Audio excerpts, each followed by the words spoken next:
kita akan melanjutkan ke surat Yasin. Tafsir Yasin.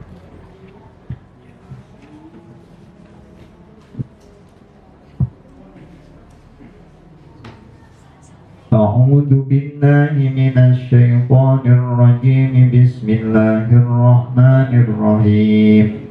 Yasin wal Qur'anil Hakim.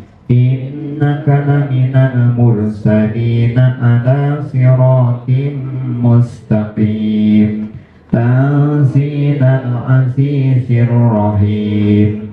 Litundira qauman ma undira aba'uhum fahum ghafilun. Bismillahirrahmanirrahim. Yasin. Kemarin sudah tuntaslah sekedarnya kita membahas mengenai Bismillahirrahmanirrahim. Sekarang masuk ke kajian Yasin. Yasin ini atau surat Yasin ini adalah salah satu surat yang diawali dengan huruf hijaiyah. Surat-surat yang diawali dengan huruf hijaiyah itu banyak. Di antaranya surat Yasin. Al-Baqarah diawali dengan huruf hijaiyah. Alif, Lam, Mim. Surat Toha dimulai dengan huruf hijaiyah. Toha. Begitu juga surat Yusuf dimulai dengan huruf hijaiyah. Alif, Lam, Ra. Surat Ar-Ra'd dimulai dengan huruf hijaiyah. Alif, Lam, Mim, Ra. Ada yang dimulai dengan huruf Shad. Ada juga yang dimulai dengan surat Maryam apa? Kaf, Ha, Ya, Ain, Shad. Jadi ada beberapa surat yang diawali dengan huruf hijaiyah dan salah satunya itu adalah Yasin. Kemarin sudah disampaikan ini huruf hijaiyah. Karena huruf hijaiyah berarti dibacanya itu bacaan huruf, bukan bacaan kalimat. Kalau yang harus dibaca kalimat, ya dibaca kalimat. Tidak pas kalau dibaca huruf. Yang dibaca huruf, ya dibaca huruf. Tidak tepat kalau dibaca kalimat. Kalau TNI itu dibaca apa? Huruf ya, TNI. Kalau dibaca kalimat apa? Teni. Abri. Kalau dibaca huruf ABR. Kalau dibaca kalimat apa? Abri. Nah ini Yasin. Kalau dibaca kalimat apa? Yasa. Kalau dibaca huruf ya huruf ya, yang keduanya huruf sin. Yasin. Itu kalau nggak salah pernah dibahas. Dan huruf-huruf tersebut dalam bacaan ilmu tajwid ada yang panjangnya 2 harakat, ada yang panjangnya itu 6 harakat. Tinggal lihat saja. Kalau dipecah huruf itu 2 kalimat, kalau dipecah hurufnya jadi 2 kalimat, ya berarti 2 harakat. Tapi kalau dipecah menjadi 3 huruf, ya berarti 6 harakat. Seperti mana? Seperti to. Kalau dipecah itu berarti to sama alif, to. Beda lagi dengan sin. Kalau sin 3 hurufnya, sin, ya, nun. Nah maka sin dibacanya 6 harakat. Sin. Kalau ya terdiri 2 huruf, ya sama alif. Ya, sinnya 3 huruf. Sin, ya, nun. Berarti ya-nya 2 harakat, sinnya 6 harakat. Jadi bacanya Yasin. Bukan Yasin. Walaupun itu kebalik. Kalau kepanjangannya kebalik. Yasin wal Qur'anil Hakim, itu kebalik. Yang 2 huruf disebutnya mad lazim harfi mukhaffaf. Yang 3 huruf disebutnya mad lazim harfi musaqqal. Ini kadang dalam itu ada yang kumpul 2 harakat, ada yang kumpul 3 harakat, 6 harakat. Seperti mana? Kaf, ha, ya, ain, shad. Kaf kalau dipecah hurufnya 3, 1 kaf, 2 alif, 3 fa. Kaf berarti 6 harakat. Ha kalau dipecah hurufnya 2, ha sama alif berarti 2 harakat. Ya juga 2 harakat. Ain berapa? 3, karena kalau dipecah ain ya nun. Jadi kaf ha ya ain shad. Ada ikhfa ya, karena di situ ada nun ketemu dengan shad. Ain shad, ada ikhfa, nun mati ketemu dengan shad. Tetapi kalau terdiri dari 3 huruf, hurufnya tidak ada huruf madnya, ini 3 huruf, cuma tidak ada huruf madnya, yang nggak boleh dipanjangkan. Seperti mana alif? Alif berapa huruf kalau dipecah? 3 ya. Alif, lam, fa. Alif, lam, fa. Alif ada huruf madnya nggak di situ? Tidak ada, karena huruf mad itu alif mati, waw mati, sama ya mati. Berarti alifnya jangan dipanjangin. Alif lam mim, jangan alif lam mim, atau alif lam, jangan alif lam mim. Lam 3 huruf, lam, alif sama mim. Kemudian mengenai tafsir Yasin ini, di sini dikatakan ada beberapa pendapat, katanya. Wakilah Yasin hum 1 aqwali.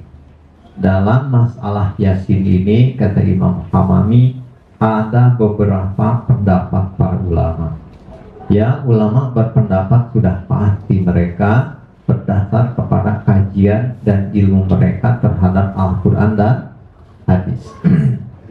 Sebahagian ulama kadang menafsirkan Yasin itu simpel saja, menafsirkan Yasin, menafsirkan alif lam mim, menafsirkan ha mim, kaf ha ya ain shad, yang seperti itu kadang dia simpel saja kalau memang dia lagi simpel. Seperti As-Suyuti atau Al-Mahali di dalam kitab Jalalain kadang menafsirkannya begini, Yasin Allahu a'lamu bimuradi, gitu cukup. Yasin tidak ada yang tahu maksud dan maknanya kecuali Allah. Sudah gitu saja. Seperti alif lam mim, nanti kasih tafsirannya. Allahu a'lamu bimuradi. Tidak ada yang lebih tahu tentang maksud dan maknanya alif lam mim kecuali Allah. Sudah selesai.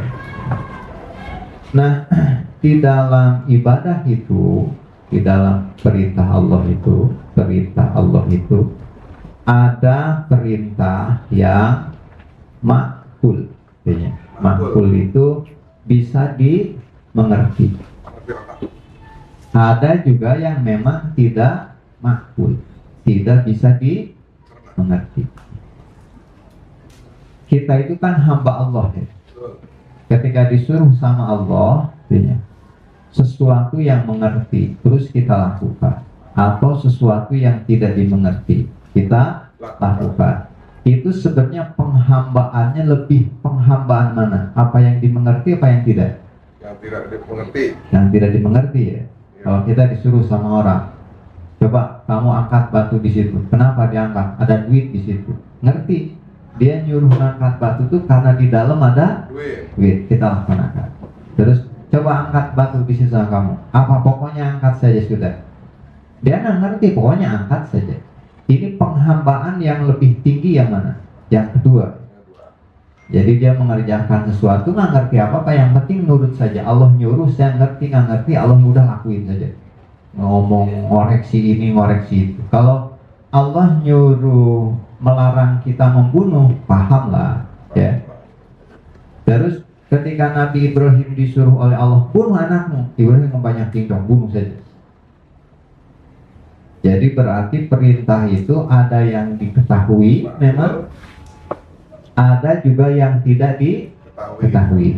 Justru penghambaan itu gitunya, melaksanakan sesuatu yang tidak diketahui. Dia hanya paham ini perintah Allah, titik. Tujuannya ngerti, saya nggak mau tahu, laksanakan saja.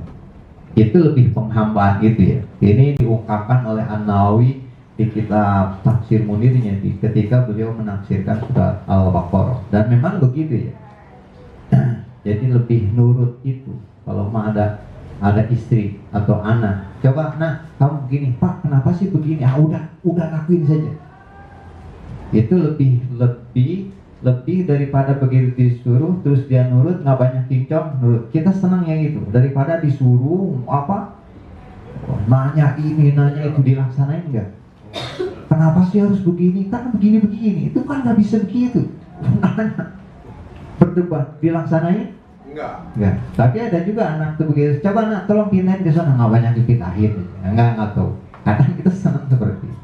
Nah di Al-Quran juga ya, oke, dia ya lebih hebat orang lebih nurut, lebih kesebut nurut. Orang yang melaksanakan dia nggak mau ngerti apa-apa, yang dia ngerti perintah saja, daripada orang melaksanakan itu kudu ngerti dulu. Itu lebih nurut yang pertama ya, deal itu ya.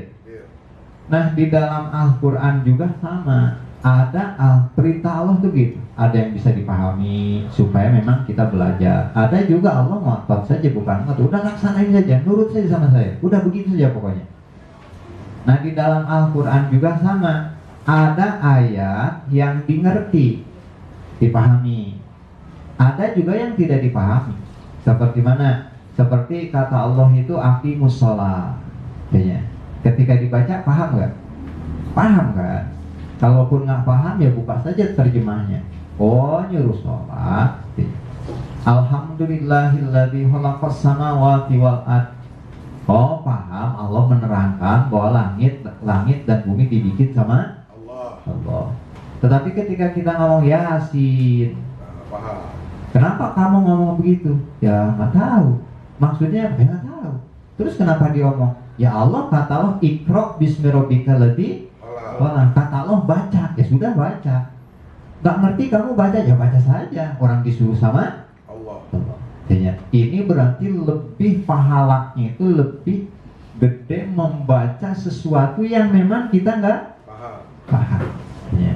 Apa kalau aqimus shalah wa atuz zakat atau ayat yang lain bisa dipahami, tapi begitu Allah mengatakan kaf ha ya, kita ngomong kaf ha ya ain shad, kamu ngapain baca kaf ha ya ain shad? Jadi suruh Allah Iqra kata Allah. Terus itu Allah nyuruh apa? Ya nggak tahu. Maksudnya apa? Nggak tahu. Terus kenapa dibaca? Ya karena kata Allah baca, saya baca. Ngerti nggak ngerti? Gitu kan?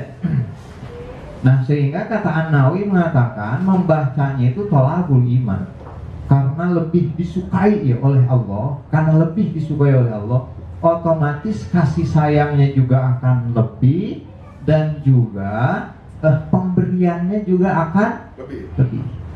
Karena Allah suka. Sehingga kata An-Nawawi, pokoknya baca saja, kamu nggak usah mikir ngerti apa enggak, kamu yakinin itu firman Allah, baca maka tolabul iman. Nanti Allah akan memberikan iman lebih, dan juga Allah akan memberikan pertolongan. Jadi lebih tinggi berarti. Jadi menurut sebagian tafsir ulama, diantaranya kalau puncaknya itu Imam Abu Bakar Siddiq. Kata Abu Bakar Siddiq, sudah tidak ada yang tahu awal surat yang berupa huruf hijaiyah kecuali Allah. Tetapi ada juga satu pendapat, ada juga menurut para ulama mufassirin bahwasannya itu ismun min asma'illahi ta'ala. Hijaiyah, huruf hijaiyah yang ada di awal surat itu adalah nama dari nama Allah. Nama Allah itu kata Imam Qurtubi ya, nggak ada yang bisa tahu berapa banyak nama Allah. Tapi ingat kemarin ya, ada makna zat, ada makna sifat. Kalau makna sifat sebanyak apa keahliannya, ya berarti sebanyak itu namanya. Kalau makna nama zat, kayak kita ada orang namanya Jahid, sudah pasti Jahid. Terus karena dia suka baca buku disebutlah si kutu buku. Karena juga dia leher juga kencang disebutlah si leher beton. Itu semakin banyak keahliannya berarti namanya akan semakin banyak. Nama sifat, tapi nama zatnya tetap apa? Jaib. Ya. Nah ini juga nama sifat Allah ini banyak sekali. Tidak akan ada yang bisa menghitung nama Allah, karena memang kesempurnaan Allah tidak terhitung. Nah, sehingga di hadis itu kan nama Allah itu ada yang awis taksar tabihi samai tabihi nafsa, ada nama yang tidak ada diketahui oleh yang lain kecuali Allah saja.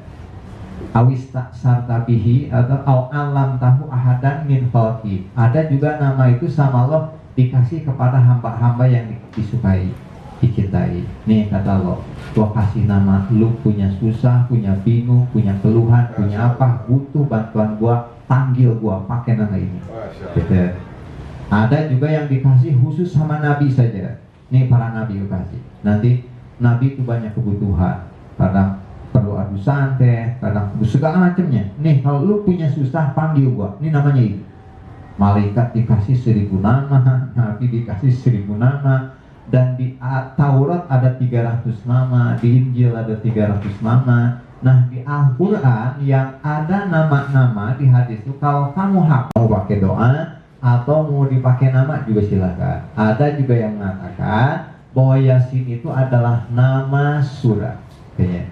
Kan orang itu kadang menamai itu cukup dengan awalnya. Qul huwallahu ahad, itu surat apa? Qul ya ikhlas bisa. Terus namanya apa lagi? Kulhu. Kenapa dinamain Kulhu?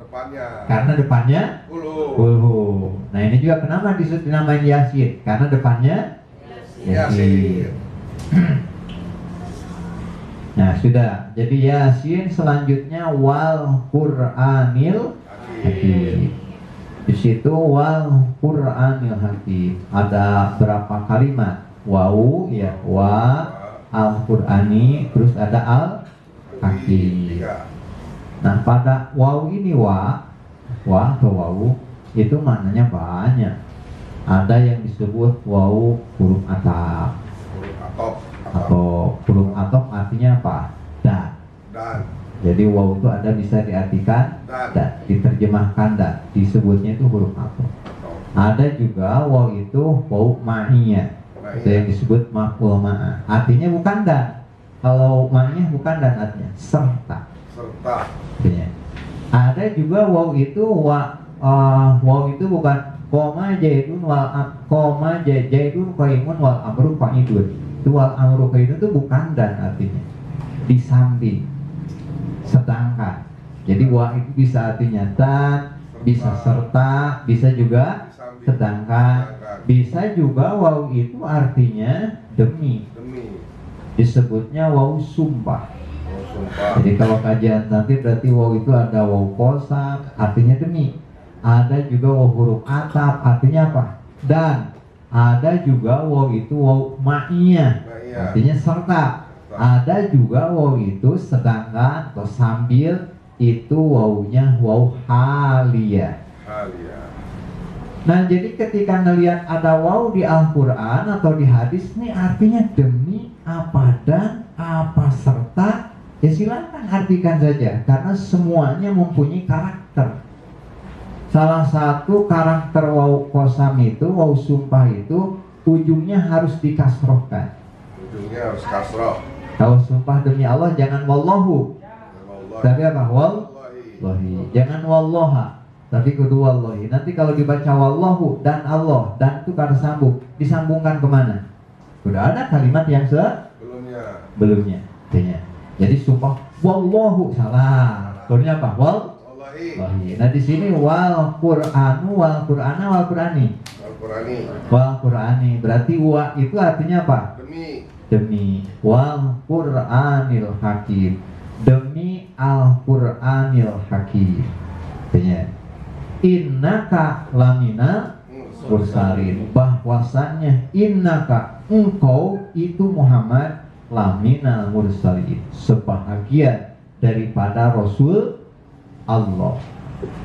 Jadi berarti di sini ya wal Qur'anil Hakim innaka laminal mursalin. Kita sudah tahu ini adalah kalimat sumpah karena ada wau kesitunya dikas sumpah. Ini sumpah berarti. Kalau sumpah itu ada sumpah, ada yang disumpahi. Ini sumpahnya dengan apa Allah? Wal Qur'anil Hakim, dengan Al-Qur'anil Hakim. Berarti sumpahnya dengan Al-Qur'an. Menyumpahi apa? Apa yang disumpahinya? Innaka laminal mursalin. Engkau itu Muhammad benar-benar sebahagian dari Rasulullah. Ini biasanya kalau orang sumpah ini dalam rangka apa? Dalam rangka menegaskan, memperkuat pernyataan. Demi Allah tuh orang ngomong demi Allah itu menegaskan bahwa apa yang dia sampaikan itu benar-benar adanya. Serius apa yang dia sampaikan, sehingga dia mengucapkan kalimat sumpah. Jadi sumpah itu disebutnya taukid, untuk memperkuat. Berarti ini Allah juga wal Qur'anil Hakim, demi Al-Qur'anil Hakim, Muhammad, kamu itu adalah salah satu dari para Rasul. Di dalam sumpah tadi ada yang dipakai sumpah, ada yang disumpahinya ya. Kalau di sini yang dipakai sumpahnya apa? Quran. Biasanya kalau sumpah ini karena kebutuhannya untuk mengokohkan, memperkuat, mentaukidi, ya harus yang kuat, yang hebat. Gak bisa sumpah itu demi kambing saya. Kambing apa hebatnya? Kudu yang hebat. Demi ibu saya, demi bapak saya, kudu yang hebat. Kalau demi kambing, demi sapi, nggak bisa itu. Jadi berarti yang dipakai sumpahnya itu kudu sesuatu yang hebat, mulia, dan menakutkan. Sehingga dalam Islam itu sumpah itu hanya bisa menggunakan lafaz Allah. Karena nanti kalau umpama demi Jibril, atau Jibril kalah sama Ajroil, cabut nyawa mati dia. Berlakunya. Nah makanya kudu demi Allah. Kalau demi Allah kan serius. Ayo kalau bilang demi Allah itu mengatasnamakan Allah. Jadi namanya sumpah itu kudu dengan yang lebih hebat dan lebih mulia. Nah ketika Allah mengatakan wal Qur'anil Hakim, itu berarti menunjukkan Quran itu apa? Hebat dan mulia. Karena sumpah itu kudu menggunakan itu. Tadi tidak boleh demi cacing. Kan sekarang ada orang bisa bahasa cacing katanya. Ya. Demi cacing. Cacing. Tidak hebat. Kudu yang apa ya? Hebat. Nah ketika Allah mengatakan sumpah, maka yang dipakai sumpah itu pasti itu adalah sesuatu yang hebat. Wal asri, demi waktu. Waktu hebat gak?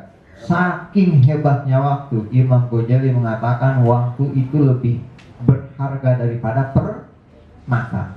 Gara-gara waktu yang tadinya kecil jadi perawan, yang tadinya cantik jadi nenek-nenek, itu gara-gara apa? Waktu. Gara-gara waktu. Move on itu pakai apa move on? Waktu. Pakai waktu. Nah itu berarti ada yang hebat. Yang dipakai sumpah oleh Allah itu pasti sesuatu yang hebat. Apa yang disumpahinya? Innaka laminal mursalin. Jadi kalau kita pahami Yasin ini berarti apa ya? SK kalau diibaratkan ya. SK Nabi Muhammad, SK pengangkatan Nabi Muhammad sebagai laminal mursalin. Itu kan bisa dikatakan bisa sah itu kalau sudah turun SK. Kepala desa atau presiden, kalau belum turun SK-nya dia sudah berfungsi belum? Ayo sini, saya ini kan calon lurah, wajib diikutin nggak? Enggak. Jadi resminya itu setelah ada SK. Jadi PNS butuh ada SK kan? Butuh. Ada SK, sudah ada SK udah aman. Kalau jadi SK Rasulullah itu yaitu surat Yasin. Makanya Di antara guru Imam Ibnu Hajar Al-Asqalani ada ulama yang tiap hari nggak pernah dia ketinggalan membaca Yasin karena saking cintanya sama Yasin. Rasulullah. Karena itu, coba SK itu membanggakan nggak? Bangga. Membanggakan kan? Udah dapat SK, bawa pulang ke rumah, istri seneng nggak? Senang. Senang. Anak seneng nggak? Senang. Senang, bangga ya. Nah sekarang Rasulullah punya SK dari Allah, bukan PNS, SK sebagai Rasul. Nah kita sebagai umatnya tentu ikut Bangga. bangga. Itu surat SK dibuang ke sampah apa ditaruh? Taruh. Ditaruh di bank. Ya. Mau nih, Bahir. Itu nah makanya ada guru Imam Ibnu Hajar Al-Asqalani, dia hafal Quran, dia suka ngaji, tapi nggak pernah setiap ada satu hari yang nggak baca Yasin. Karena apa? Dia ikut bangga dengan SK yang diturunkan oleh Allah kepada Nabi Muhammad. Artinya, kalau dari Allah itu kan menguatkan. Jadi di sini ada bab sumpah ya, ada bab sumpah. Kalau Allah kan nggak kena hukum. Nanti kalau kita mengatasnamakan Allah, maka itu nanti ada di dalam fikih itu yang disebut bab aiman. Bab aiman itu bab bersumpah. Sehingga kalau nanti sudah dijadikan sumpah itu jadi wajib. Ya. Demi Allah saya akan sholat duha. Sholat duha sekarang hukumnya apa? Sunnah, karena dia sudah menggunakan kalimat sumpah. Tapi ingat ya, tidak semua sumpah wajib dilaksanakan. Kita sumpah, apakah sumpah itu wajib dilaksanakan? Oh tetap kudu ditimbang dulu. Di Al-Quran, la taj'alu llaha urdhatan li aymanikum an tabarru wa tattaqu wa tuslihu bainan. Nah, la taj'alullah, kamu jangan bawa-bawa nama Allah, jangan jadikan nama Allah urdhatan sebagai penghalang li aymanikum, karena sumpah-sumpah yang kamu ucapkan. Penghalang apa? Antabaru, kamu berbuat kebaikan, wa tattaqu, dan berbuat takwa kepada Allah, wa tuslihu, dan berbuat maslahat untuk orang baik. Demi Allah saya gak akan sholat asar. Ini sumpah menghalangi kewajiban tattaqu, kewajiban kepada Allah. Maka sumpah yang seperti ini wajib dilanggar. Atau antabaru, demi Allah saya nggak mau ketemu dengan kamu. Padahal silaturahmi hukumnya apa? Wajib. Sumpah yang seperti ini wajib dilaksanakan. Kayak dulu tuh ya, kayak dulu. Demi Allah, kalau Pak Prabowo menang, atau Pak Prabowo atau Pak Jokowi ya, saya siap disetubuhi orang sekampung. Ternyata dia kalah. Nah, itu boleh nggak menyetubuhinya? Nggak boleh. Sumpah tersebut wajib dibatalkan. Jadi sumpah ketika dia merugikan orang banyak, meninggalkan kewajiban Tuhan, maka pada saat itu juga sumpah itu harus dilanggar. Nah, itu sumpah ini berlaku kepada kita. Kalau Allah melanggar sumpah nggak? Enggak. Kalaupun melanggar sumpah, Allah kena hukum nggak? Enggak. Allah juga suka bersumpah seperti wal Qur'anil Hakim. Nah, kalau kita yang bersumpah, ketika sumpahnya dilanggar, gitunya, itu diwajibkan kifarat. Kifarat sumpah itu berapa? Puasa, memerdekakan hamba saya, ya. Terus apa lagi? Puasa, ya. Memberi makanan orang miskin atau pakaian, beli beras 10 fakir miskin, atau beli baju 10 fakir miskin, atau kita melakukan puasa sebanyak 3 hari. Kembali ke ayat wal Qur'anil Hakim innaka laminal mursalin. Demi Al-Qur'an yang Al-Hakim, innaka laminal mursalin, sesungguhnya kamu itu Muhammad adalah Rasul Allah. Jadi ini kalau menurut tata bahasa bahasa Arab ya, ada kalimat penguat itu kalau memang adanya munkir. Munkir itu yang mengingkari. Kalau tidak ada munkir, nggak ada yang mengingkari, nggak ada yang percaya semua, nggak usah pakai sumpah. Bapak dari mana? Dari Lipo. Udah dari Lipo saja. Kecuali kalau nanti ada yang tidak percaya, baru diperkuat. Bapak dari mana? Dari Lipo. Oh, yang benar. Nah, mulai. Demi Allah saya dari Lipo. Gitu. Kalau memang percaya nggak usah. Demi Allah nggak usah. Pak dari mana? Dari Lipo. Oh, ya sudah, nggak usah pakai sumpah. Pak. Dari mana? Dari Lipo. Benar. Benar. Saya dari Lipo. Sumpah saya dari Lipo. Yang benar tonjok nih. Jadi adanya penguat itu memang karena adanya apa? Rumusnya begitu. Nah, berarti muncul Bapak pertanyaan. Berarti ini ada yang mengingkari Nabi Muhammad sehingga Allah menggunakannya pakai demi Al-Quran. Padahal kalau nggak ada yang ingkar berarti nggak harus pakai demi Al-Quran. Tinggal begini saja, anta minal mursalin. Muhammad kamu Rasul, selesai. Tapi kenapa Allah harus sampai wal Qur'anil Hakim, demi Al-Qur'anul Hakim.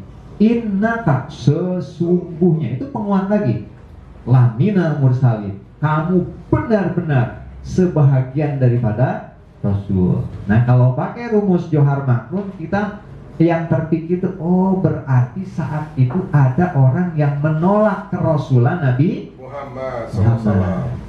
Karena memang pada saat itu qaulul kufar, orang-orang kafir membantah, tidak menerima kerasulan Nabi Muhammad. Kok Muhammad Rasul? Dia walaysa lahu syai'un. Dia berguru ke siapa? Dan juga Muhammad sekolah di mana? Guru nggak punya, sekolah nggak ada. Kok tiba-tiba jadi Rasul? Maka kemudian Allah menurunkanlah pakai sumpah, wal Qur'anil Hakim, demi Al-Quran. Allah mengucapkan sumpah karena ada orang yang meremehkan kerasulan Nabi Muhammad Sallallahu Alaihi Wasallam. Itu segitu dulu pada ya. Maka silakan barangkali ada yang mungkin. Nanya bapak-bapak, Cek, ada yang mau nanya? Eko. Eko, udah bangun Pak Eko?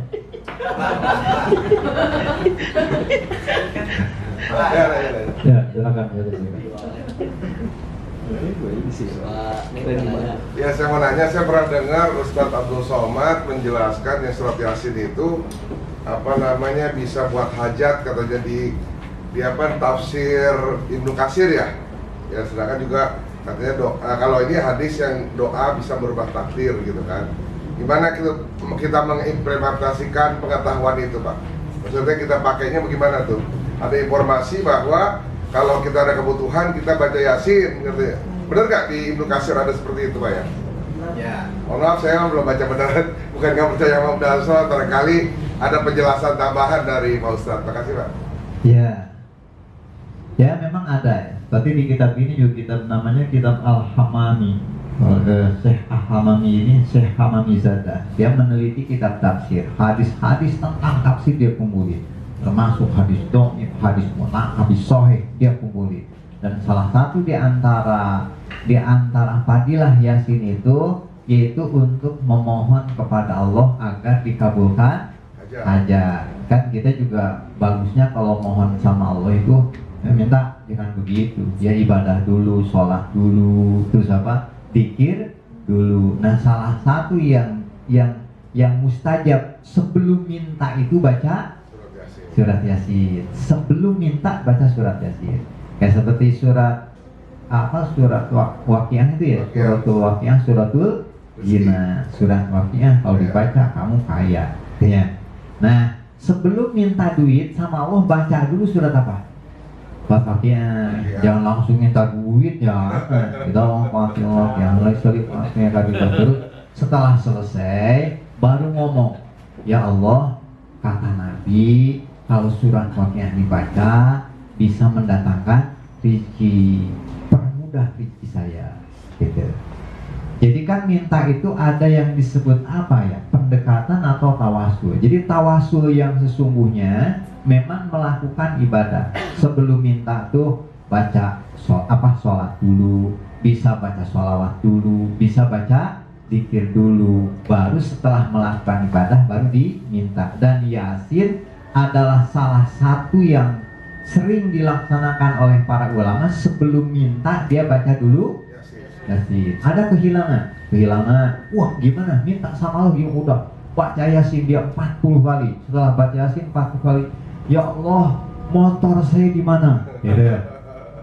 Atau dia pengen punya utang, baca Yasin 40 kali, sudah baca Yasin 40 kali, ngomong sama Allah, ya Allah saya baca Yasin 40 kali, tujuannya pengen engkau tolong karena saya punya.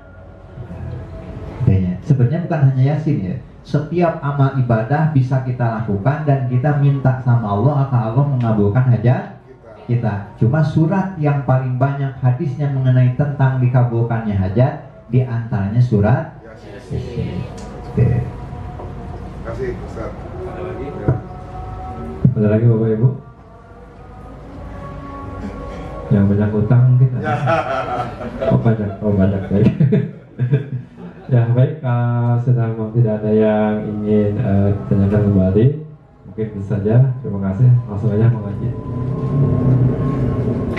Allahumma arhamna bil Qur'an waj'alhu lana imaman wa nuran wa hudan wa rahmah.